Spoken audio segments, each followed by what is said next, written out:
It is a first warning alert day with a risk of severe storms coming into play as early as 4 p.m. this afternoon over the north and west, and then shifting south as we head into Tuesday evening and Tuesday night.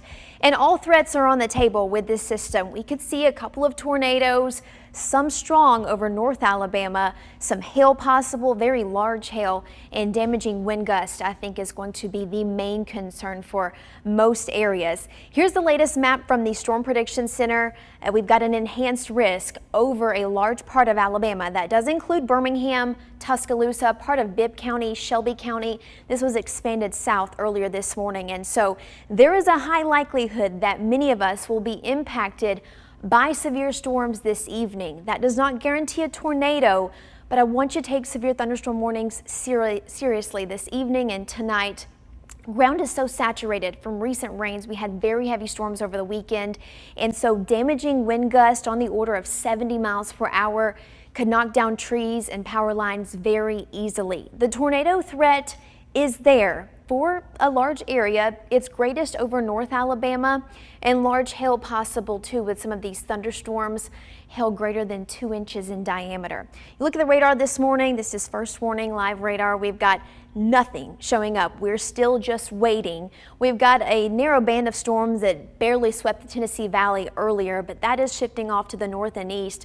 And now we're just waiting on more storms to develop in this warm sector, and some of those could produce tornadoes as early as this afternoon, talking about 4 or 5 p.m.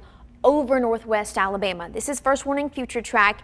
You can see how heavy these thunderstorms are, and again, depending on how they look on the radar, if they are more isolated in coverage, they would be more likely to produce a tornado heading into this afternoon and evening. Shifting south through 7 p.m. These are over Blount County, over toward Gadsden and Anniston.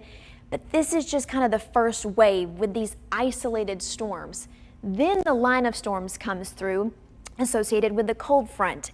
And when the line comes through, we're more concerned about damaging wind gusts. Still, there could be some embedded rotation along the line. And you can see how intense these thunderstorms are going to be as they're moving through. We will have severe thunderstorm warnings, and I would not be surprised if we have a few tornado warnings as well. 10 p.m., this is crossing the I-20 corridor, pushing through a lot of wind, heavy rain, and hail possible. By midnight, they're south of I-20 over places like Clanton and Rockford, shifting south and east toward Ashland, and then getting out of here early tomorrow morning.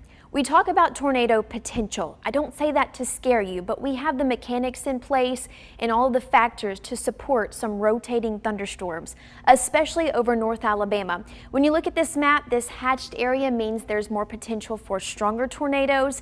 And you look at the 10%, what does that mean?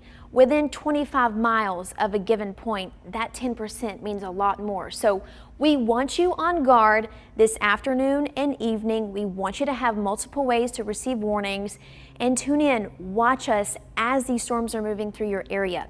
Damaging wind threat is pretty high as well. I think more people will be impacted from damaging winds above everything else.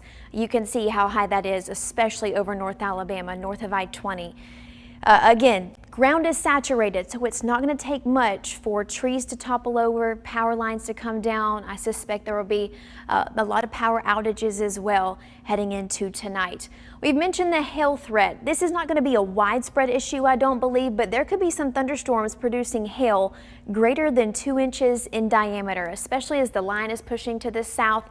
So that's just something to be mindful of as well heading into this evening and tonight. Just a reminder, NOAA weather radios will not be on air across central Alabama as the Weather Service is undergoing an update, and this is a required update, something that they had to do.